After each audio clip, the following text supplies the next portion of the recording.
Good afternoon, everyone. Very warm welcome to today's social entrepreneurship talk, and I'm very excited to have Monisha with us, co-founder of Rubaroo. And before going forward, I would like to request everyone to drop name, organization, the sector you are coming from, and the email ID in the chat box, and keep the chat engaged as we don't have much time to interact one-on-one. So this will help us to get connected in the future and kind of like network with each other. And today's agenda, I'm just quickly taking to through our Bala Vikasa CSRB journey and the talk, and we will give you a dedicated space for the question and answers.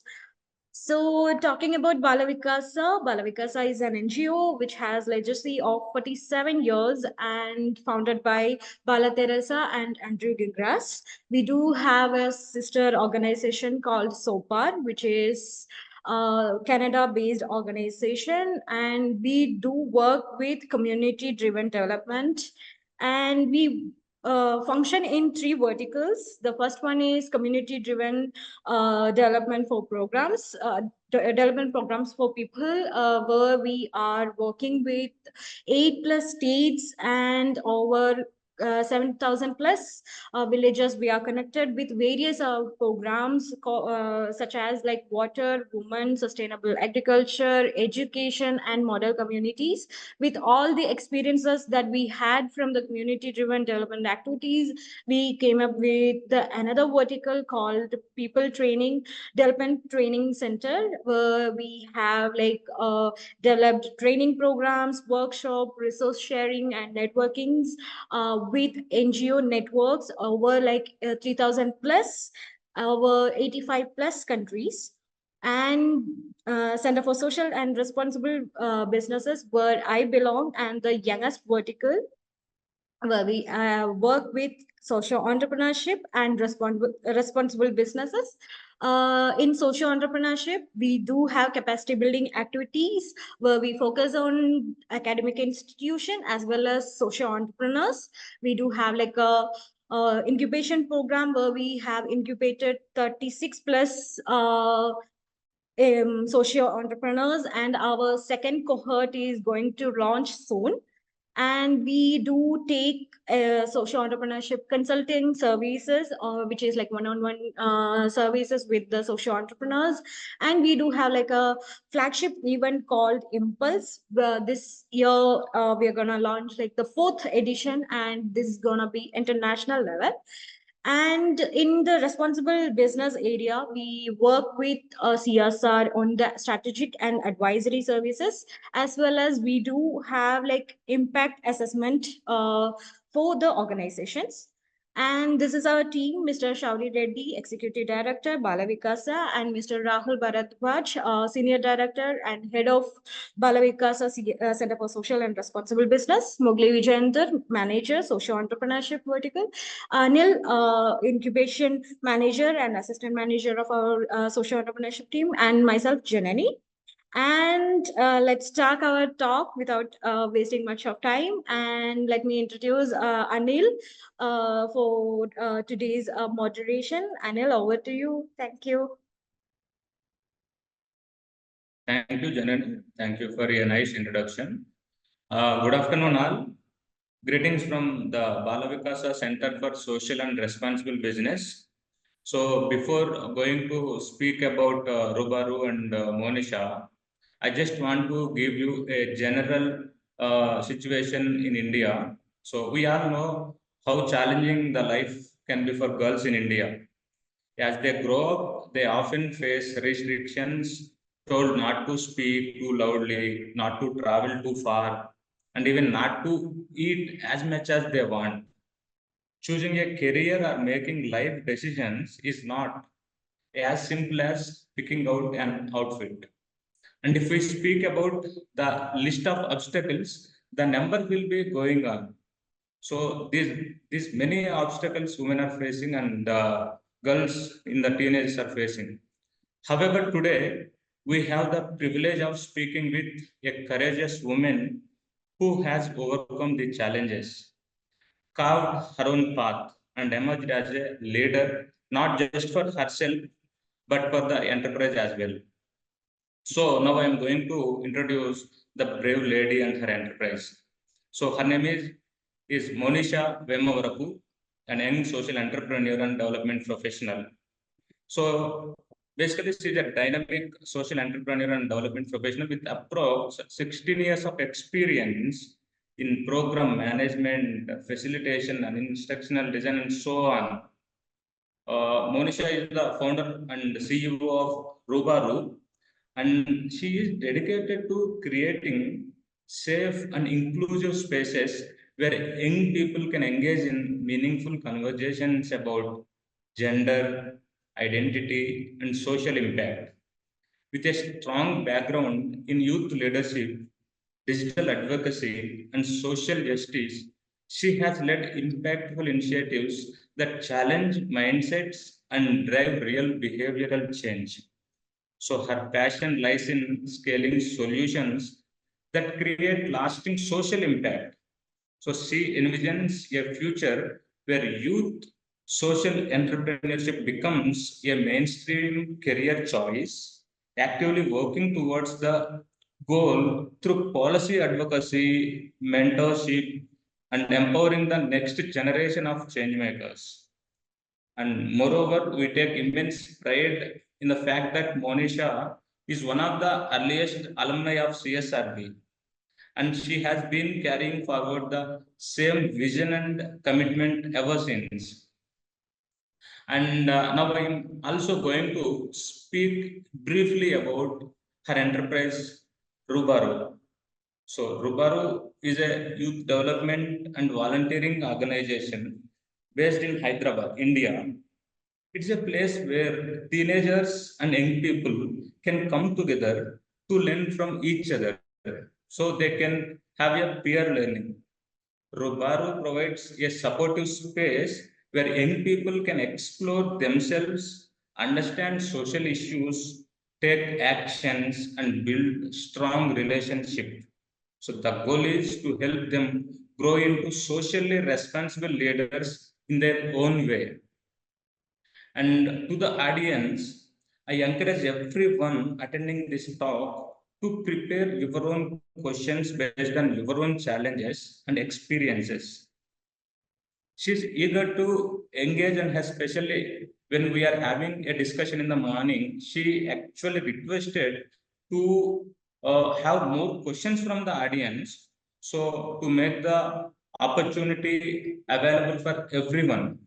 So I take pride and I take from the audience point of view, and I want to ask a few questions in this essay talk, and I also give ample time to the audience who are in this talk to ask your questions based on your challenges. So if we go ahead, I want to start questions based on her journey as an entrepreneur.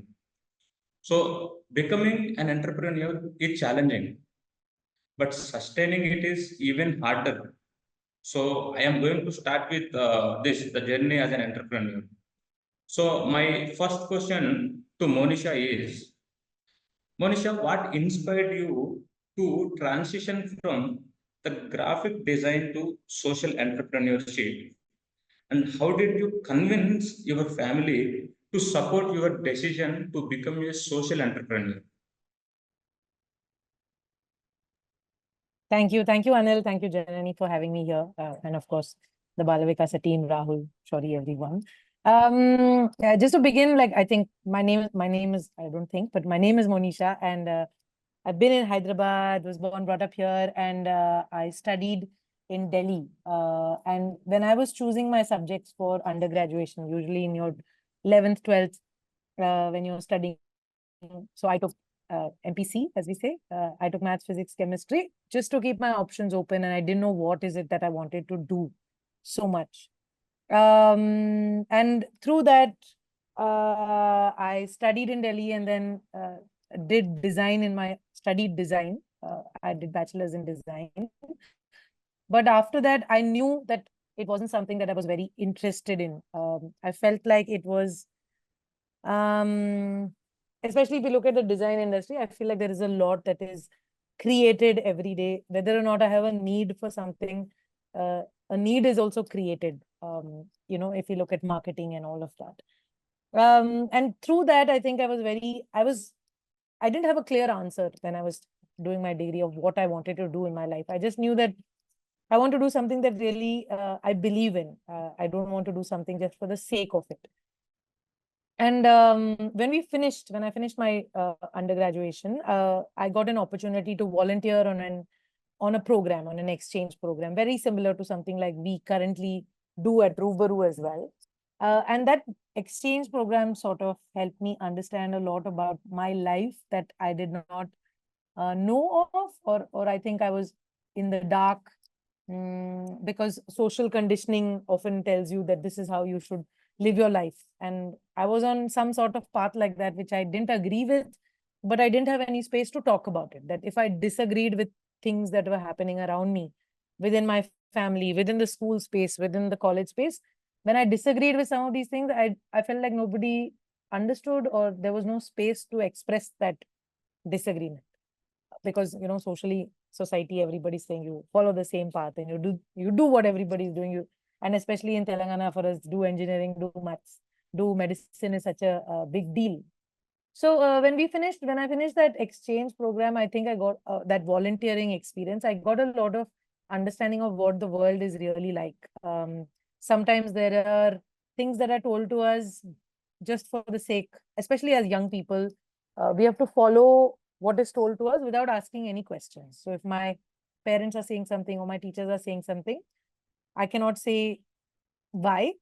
And the second thing is, I should not even be asking questions sometimes. So that experience sort of shook my world a little and said, Acha. So that feeling that I had somewhere inside saying, I don't know, I don't agree, I don't, that I disagree so much, but there is no space to express that disagreement.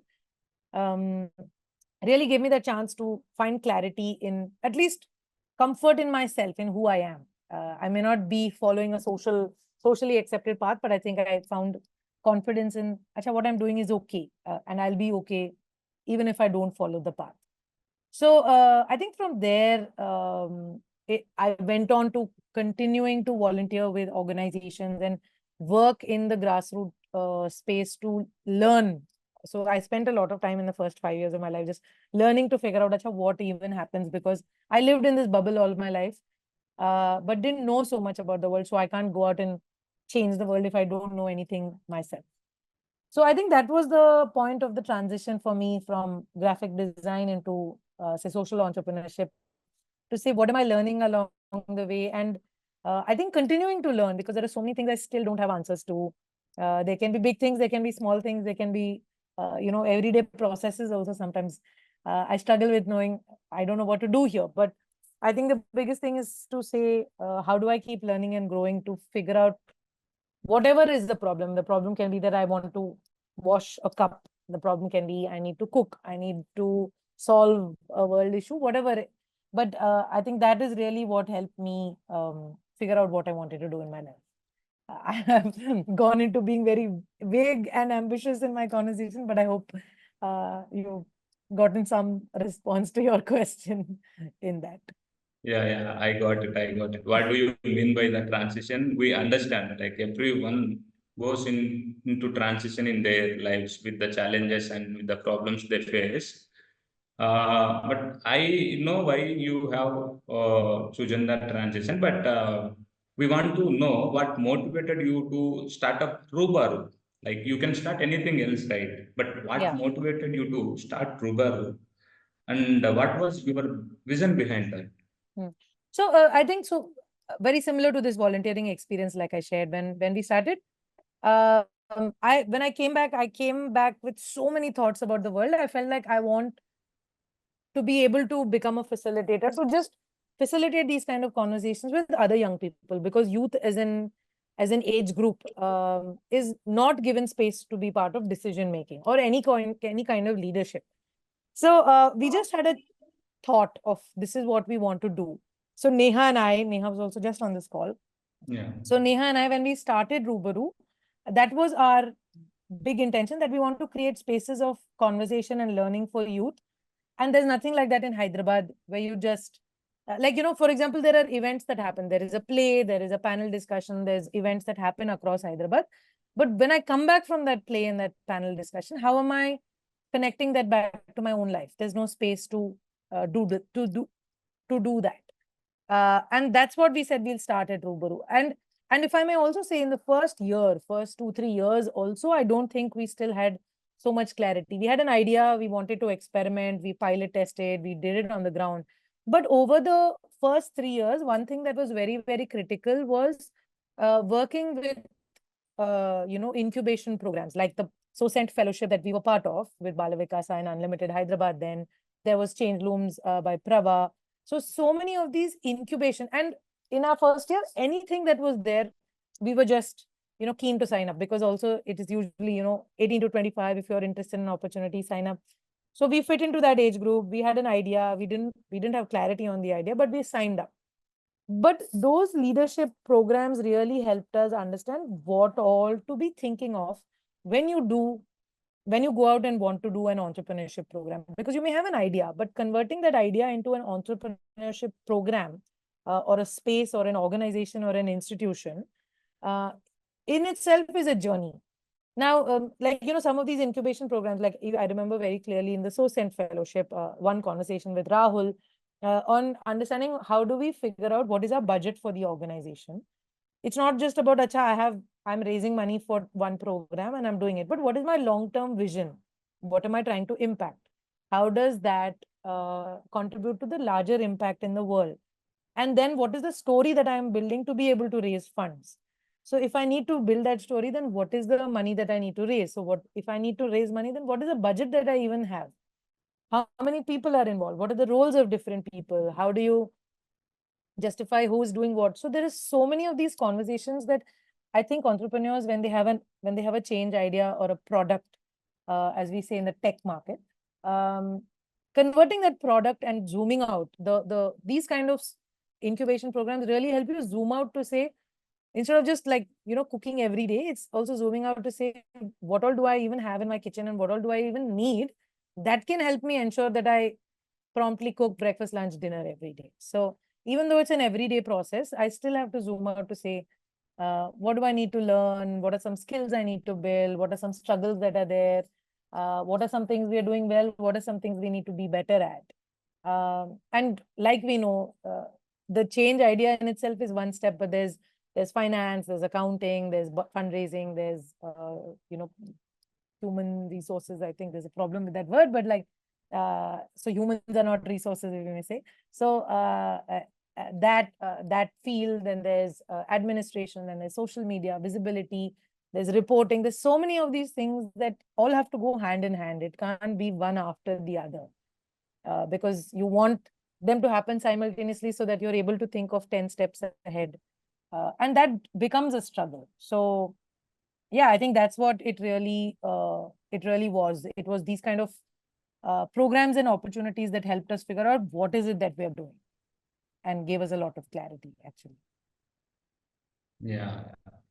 So you were speaking about the incubation programs, right? So in your view, what is the role of incubation for a social enterprise? How do you believe the incubation is essential for a social enterprise? And how has Bala Vikasa CSRB's incubation program supported your journey, Rubaroo's journey and growth?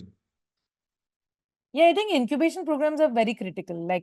They really help change initiatives become stronger. Budding social enterprises. Yeah, change initiatives, budding social enterprises, anybody who has just an idea and they don't know what to do with an idea, right? You have an idea, but now for that idea to become something solid, it needs a lot of support. And one of the big things that these kind of programs do, the incubation program does, is also offer mentoring support that is beyond the program. And I think one of the big things with the SOCENT fellowship was also with the Bala Vikasa fellowship that we had done, that there were some group spaces, right? There were some group sessions that we would be part of to learn together from each other. But there were also one-on-one mentoring spaces for organizations to understand how the organization was working through their struggles, especially in the first. And it's many things, like how do you write a pitch, how do you write a first concept note of the organization, how do you make a website. On that website, now you have to write a vision statement. Now suddenly we have an idea, converting that idea to a vision is a long process. Yeah, So what is yeah, that vision statement looking like? Then what is the mission statement looking like? What are the values? What is the theory of change? What is the impact? So all of these things need more than just an idea, and they take a couple of years to build, if I may say. It's not as easy as yeah.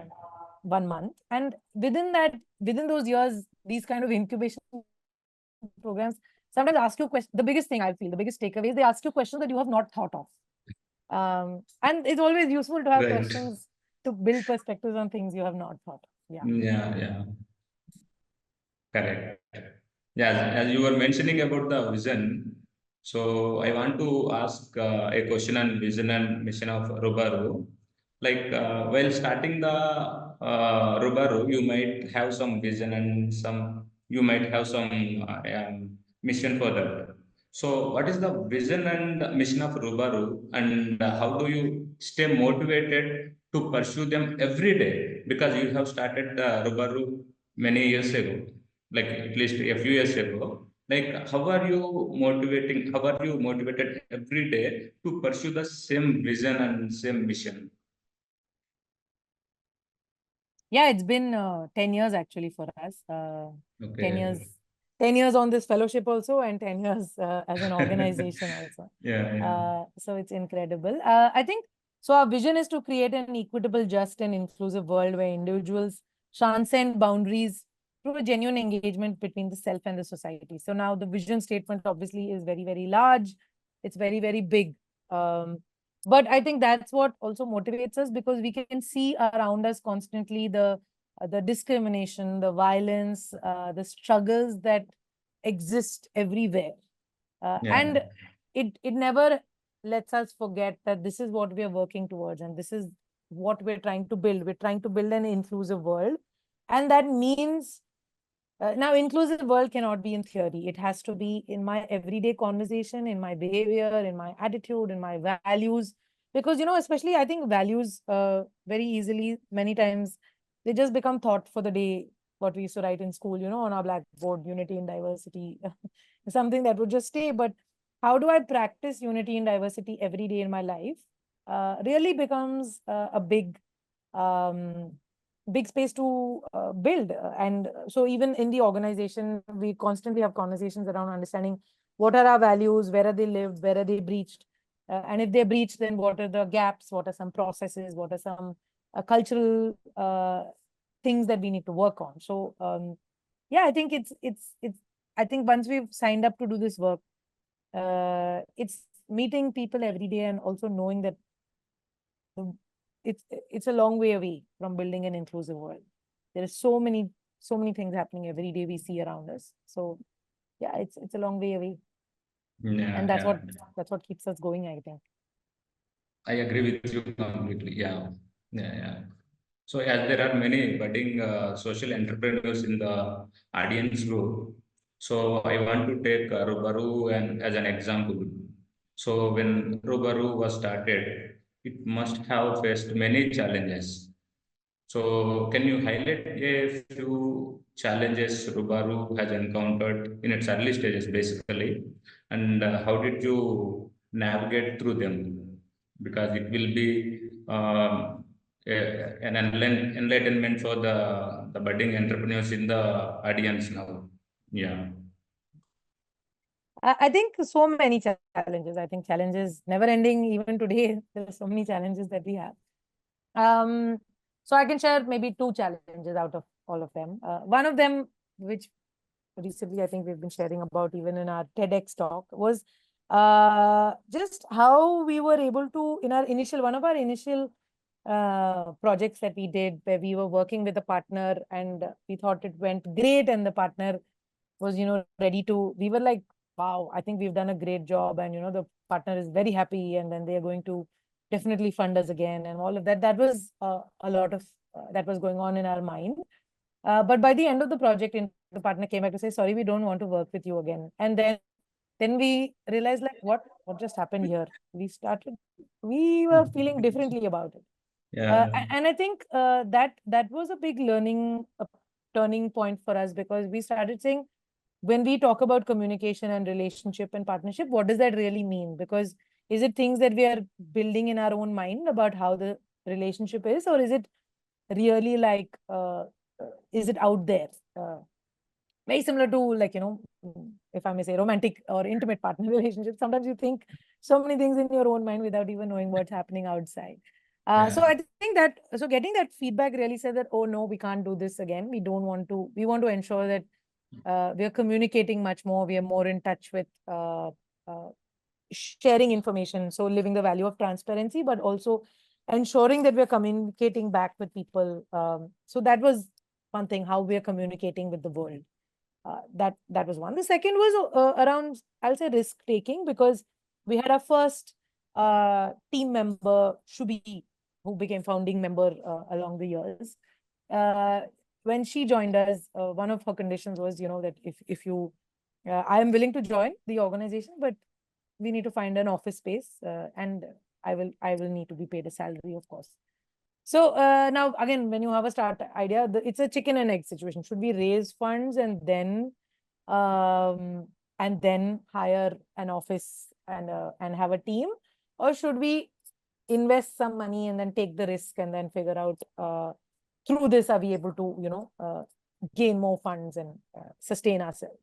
So I think that ability to sort of gauge risk started right early on, to say that now this is a risk. Now, how easy is it? How tough is it going to be? Now, because the risk was also taken, then there was a lot more commitment also on our part to say that, acha, we need to now. So there's no other backing. No, if we've figured out a way to commit to paying rent every month and to be able to pay our team every month, then what does that mean? So then within 1 month, to ensure that we have secured certain amount in the pipeline for at least 6 months. So figuring out that risk was a challenge, and I think continues to be a challenge, because say also in COVID, then, so like we said, we have to set up an office. 8 years later now, to take the decision to shut down the office because of COVID. So also then in 2020, we said, acha, now we need to exit. We need to not pay rent and hold this as dead weight, because it's not a cost we can afford. Maybe 2 years later, maybe once again we'll have an office. But for now, we need to step down. So that was again quite difficult to say that, acha, now where does all this work that we've accumulated over 8 years, where do we keep it? Where do we store it even? Like, that was another point for us to figure out, how do we work on this? Yeah, and now I think there are conversations of, should we get a bigger office? So then what does that mean? How much risk do we take? How do we invest? So I think those challenges continue to be constantly between administrative expenses and say programmatic expenses as well. Because admin helps you do more program, but it's also not a budget line item usually that has easy access. So what does that mean? Yeah. Got it. So as you mentioned about the funding part in the first answer you gave, so like whenever some social entrepreneurs come to us, like many of them, the first question for them is, okay, how do we get funds for our enterprise? Many social entrepreneurs and even general entrepreneurs. But so taking again Rubaroo is an example. Like, what key strategies have helped you to secure funding and attract investors in the long term? Like they might have seen you for an ample amount of time, right? So how did you bring trust among you, and how did you manage to invest in Rubaroo?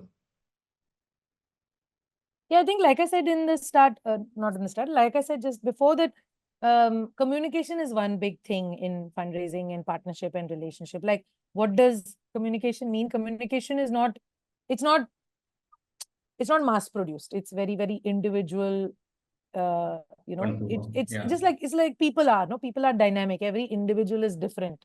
So the communication strategy then should be different for every individual that we know around us, not even who we work with. Every individual has a different style, Yeah. whether it's of learning, whether it's of being, or whatever. So I think then communication also becomes very individual like that. The expectations, understanding.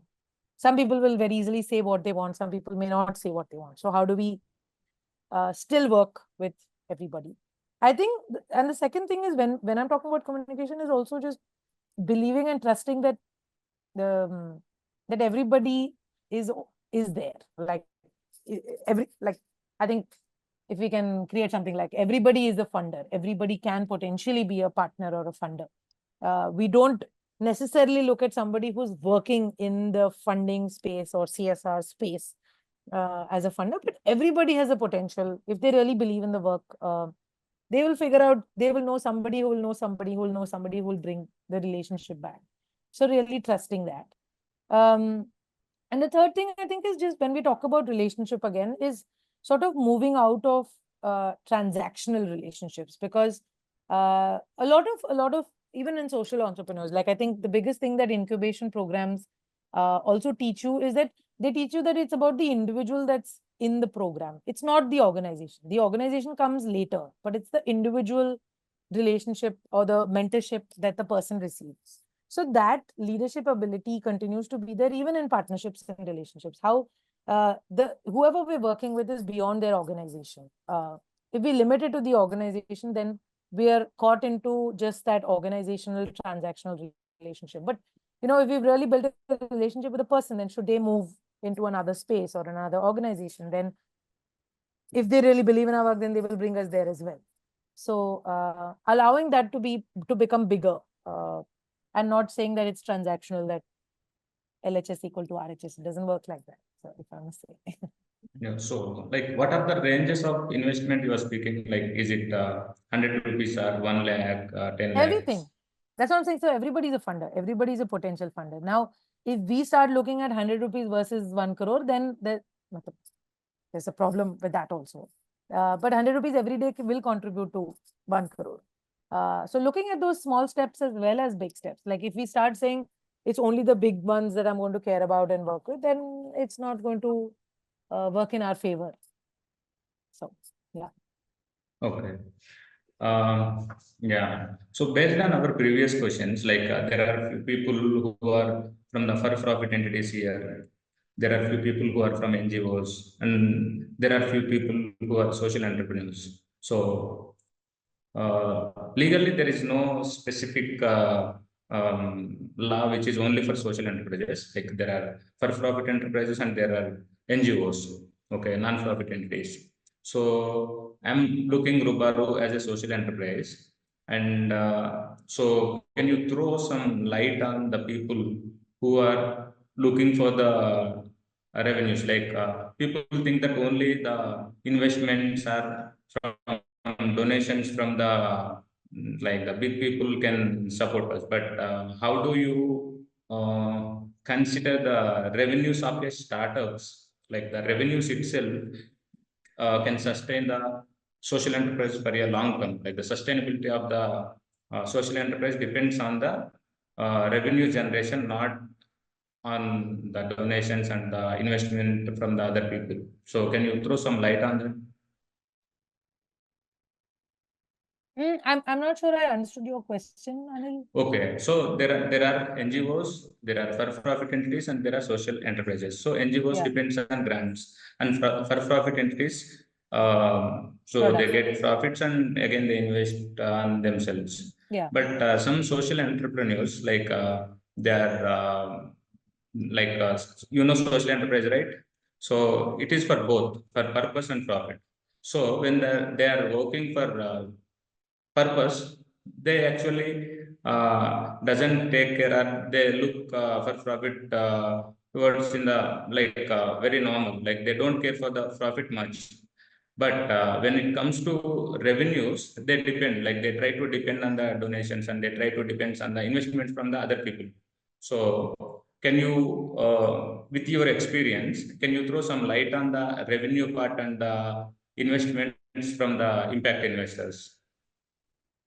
Yeah, sure. I think I just want to unpack this word social entrepreneurship a little bit before we go into that.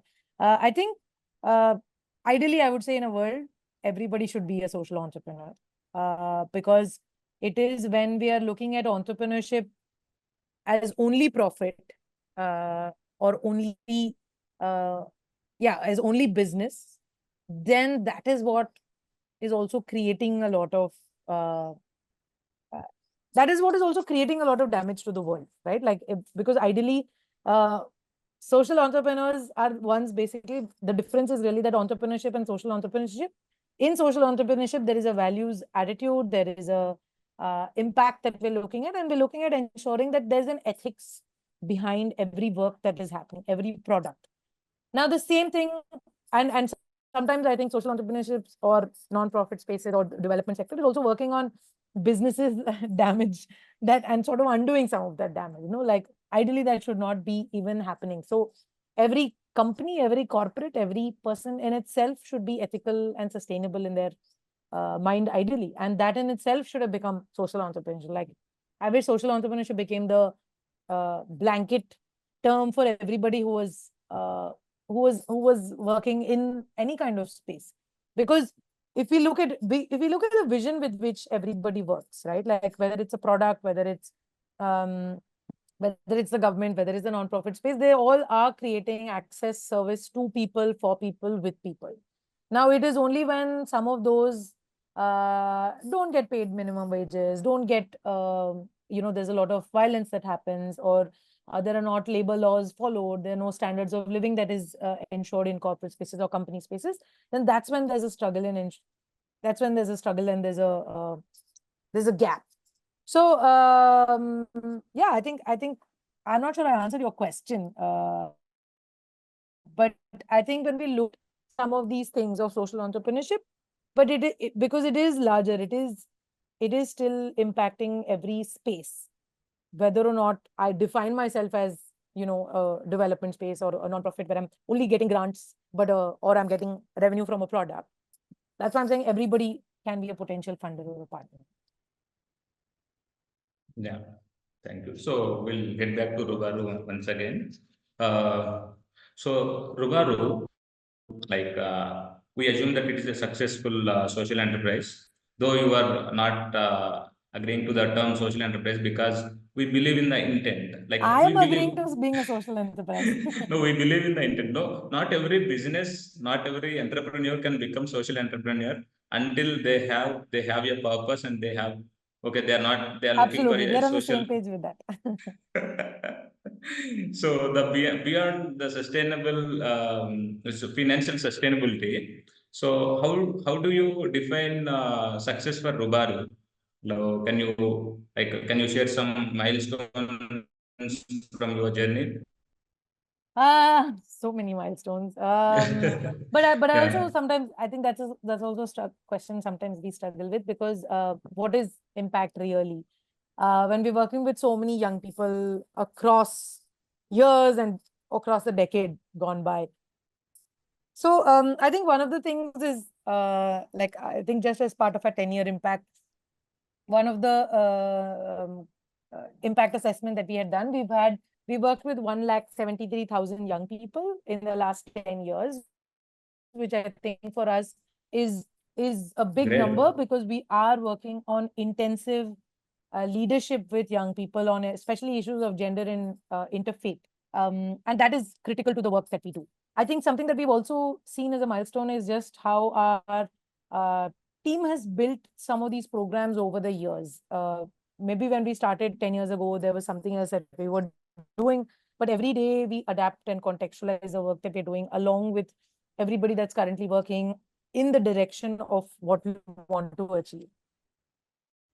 That's another big milestone. I think all programs that we've been doing, the key issues that we work on, gender, interfaith, and youth agency. So really looking at how we've been able to impact the larger community in Telangana, in India also, when we talk about this. Because, for example, gender work within Telangana AP, we feel there's very less gender work that happens in Telugu. And that is something that we've been picking up, focusing on and looking at comprehensive sexuality education, impacting early and child marriage issues, because as we know, Telangana still is very, very high on this map and in these statistics. So I think those are some milestones, if I may share. And I think some of these programs that we do, they evolve every day, and based on the context that we are in, we adapt to the need of what is currently there. So, yeah. Yeah. So looking back, how has your perspective on leadership and social entrepreneurship changed over time? Like when you were in teenage, you might be having some definition in your mind, and when you are growing, like the definitions may be changing with the time. So how has your perspective changed over the years?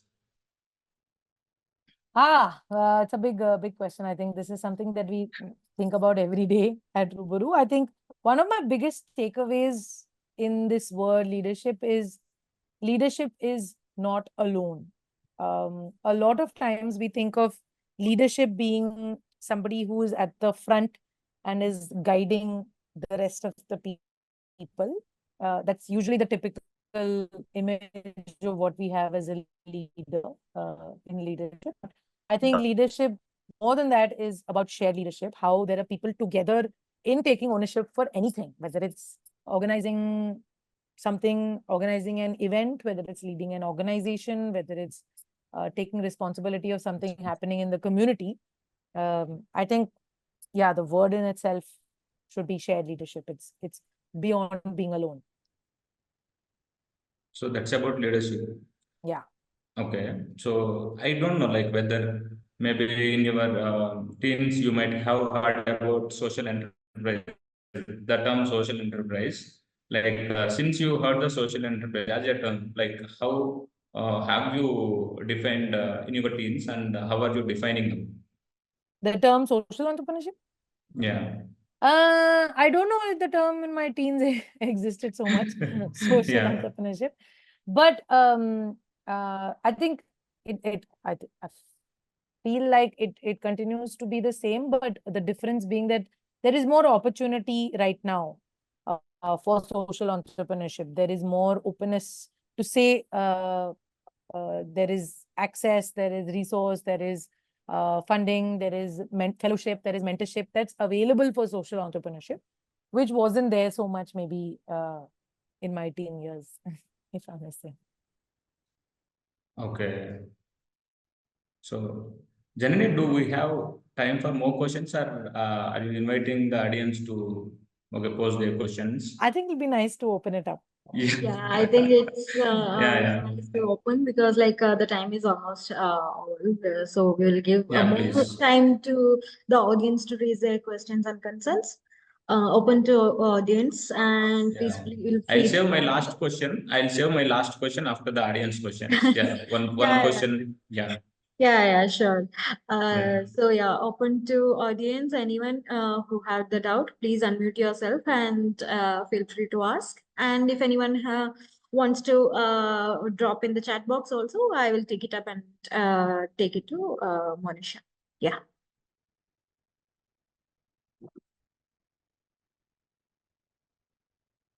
Hi, Monisha, Rahul. Hi, Rahul. How are you? Hi, Rahul. I'm good, thank you. How are you? Okay. So, I think two questions I have.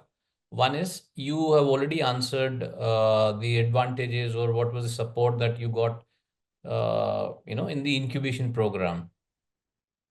I think I want to ask, what do you think we should have done more, or what do you think the incubation programs should do more to give the social startups, especially the social entrepreneurs, necessary support? So what do you feel very strongly that this should have been done? This is a never-ending question, Rahul. I'm not sure you want to go there, but I think that one of the big things in an incubation space is, I think, if there can be an alumni network of connecting back and seeing, because from our batch that started 10 years ago, how many continue to be there? Are there spaces that we be in touch with each other to learn and figure out from each other. I think just because we started together would be nice to see where they are in their journey right now. Yeah, I think that's one, the alumni. Okay.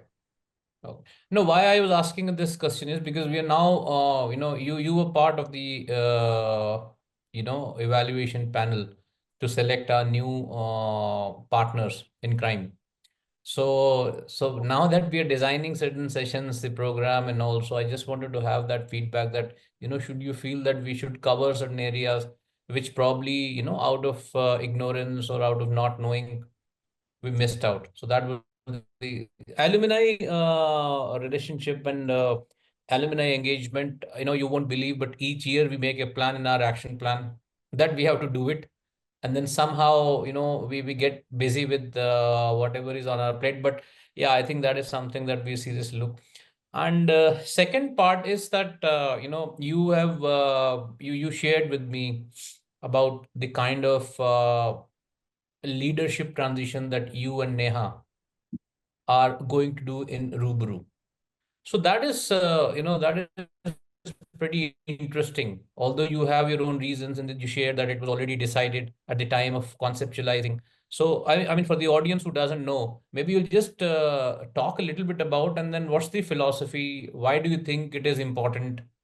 And then do you see that it'll really be helpful for the organization? So things like that, yeah. Sure. I think, like I was saying about shared leadership for us has been part of our culture since day one in the organization. And right now in our decade journey, we are again part of a transition process to see what next for the organization and what next, especially in the leadership of the organization as well.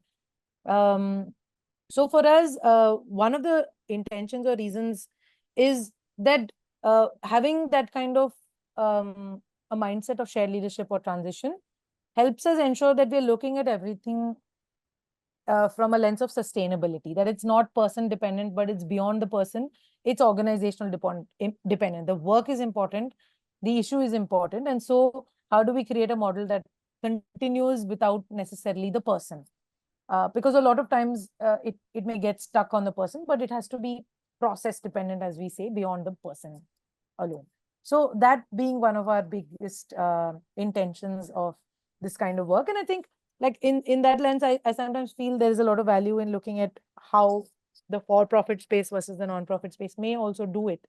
The non-profit space, the for-profit space may let go of the person who's begun it very easily to ensure that, they're looking at profit or so, whatever. How does that grow? How does the company grow beyond the person? And in the not-profit space, not so much of that. But there's a lot of value in that. And I think when we take away the individual, then we are looking at sustainability. So that's the intention, if I may.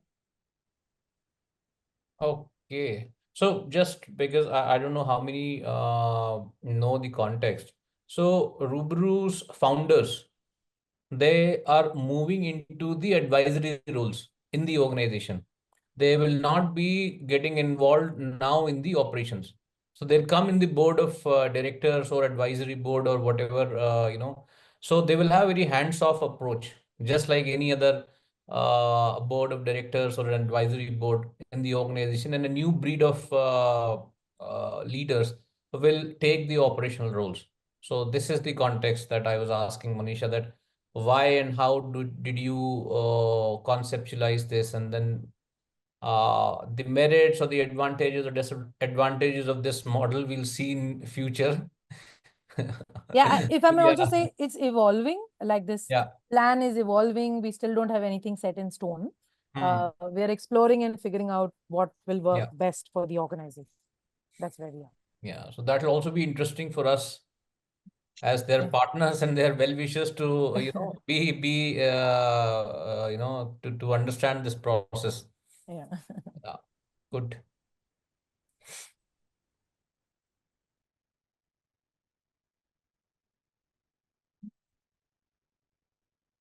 Yeah.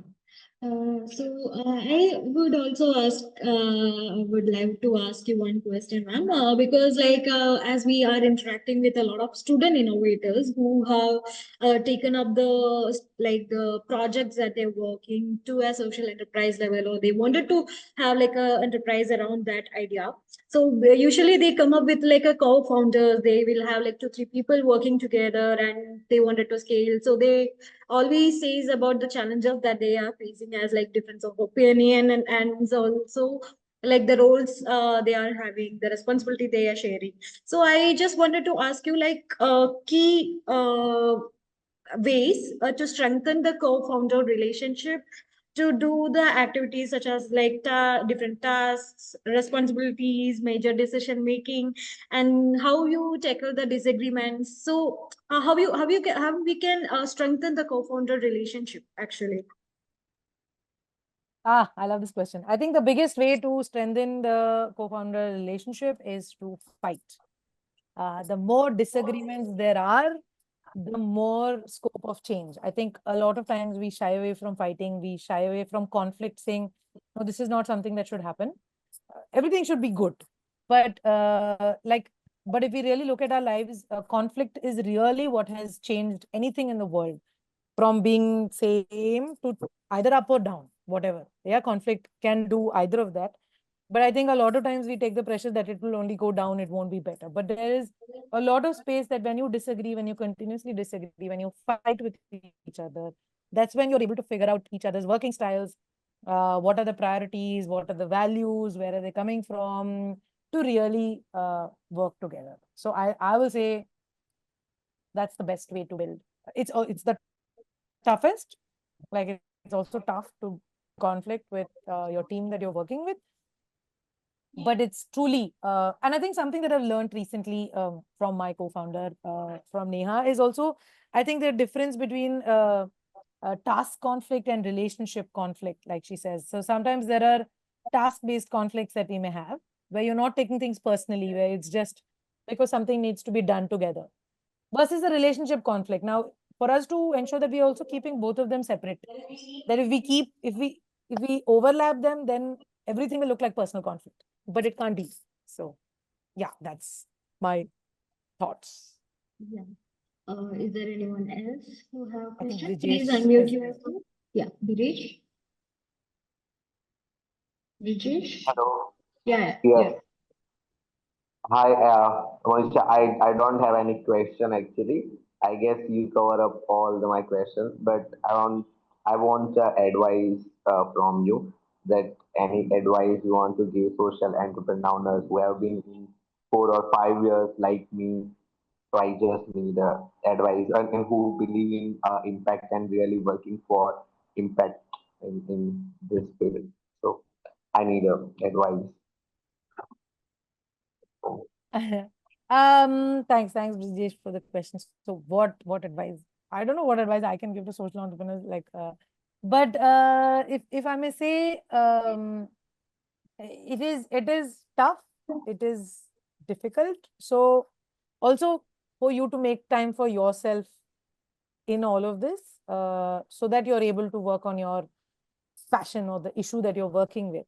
It also needs time for you to support yourself in the process, because that we forget many times. And I think also to take things with a lightness sometimes. Everything doesn't have to be too big, but how can we take it of lightness, if I may say.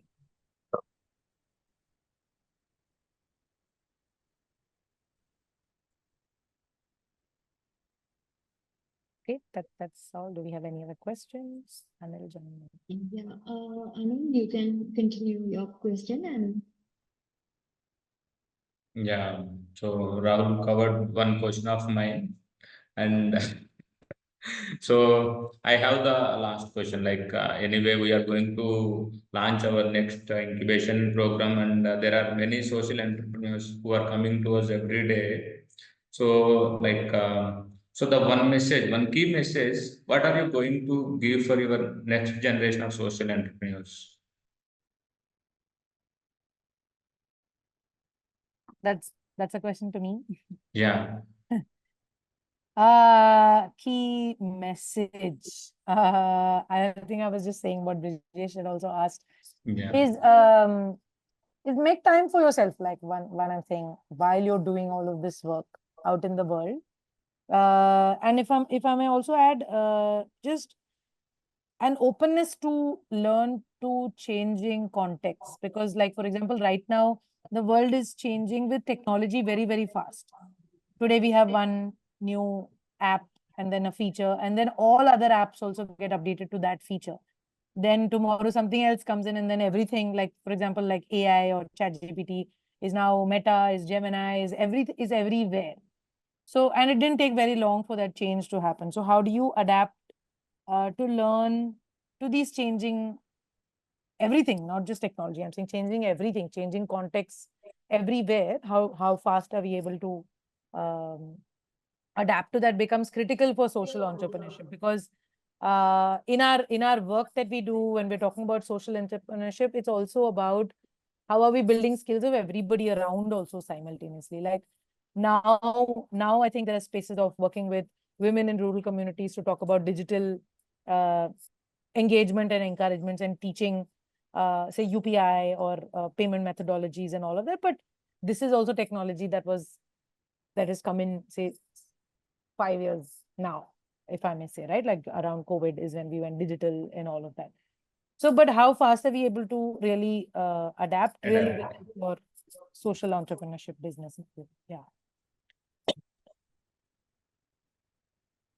Yes, Janani, I am done with my questions, but I am very happy with Monisha, because actually we are very proud of Monisha, one of the very early alumni of Bala Vikasa CSRB, and I hope she can be guiding the next generation of social entrepreneurs here.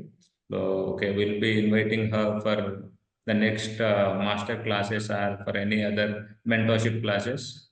Yeah. Yeah, Janani, you can take on from Yeah. here. If I may just say, I no, I just also want to thank you for this opportunity of being here. I think for me, ever since having been part of that fellowship and mentorship, I know that there's no formal mentorship process that we have, but I know that I still do reach out to say Rahul, sorry, whenever I feel I need something or I need kind of information, I know that I will get a response or whatever kind of support, whatever version of support that I may need at that time, which may be as simple as say connecting me with to someone or just some tips on anything. So really appreciate that mentorship that continues to be there. Thank you. Thank you. Thank you, Thank you so Monisha. much. Yeah. Is Neha also on the call? She was at the start. I'm not sure she's here right now. Okay. I thought like we can interact with her also with Surprise. She Yeah. must have had enough of Monisha already. He doesn't want to listen to her anymore. Yeah, so she's left the chat literally. Yeah. Co-founder, I think she has been with her for so long now. True. Continues to be there. Only Yeah, working continues to be relationship there, yes. changes. Yes. Yeah, thank you. So, thank you so much, Monisha, for spending a good time with us. And we would love to connect with you and to the future events, initiatives that we will be having. And thank you all our audience to be patient and to connect with us, be in touch with us. And also, like I would request you to like note down the contact details that we have mentioned in the chat box for any kind of queries related to social entrepreneurship or any kind of support that you wanted to ask on the areas of social entrepreneurship, or like if you have an idea you wanted to convert into enterprise or anything. So thank you so much. Thank you everyone for joining us. Yeah, we'll be back soon with another webinar like SE Talk series soon. Thank you. Thank you so much. Thank you. Thank you, Thank Anil. you, everyone. Thank you, Rahul. Thank you, Vijendra. Thank you, everyone. Thank you. Thank you. Thanks, Monisha, for your time. Thanks, Rahul.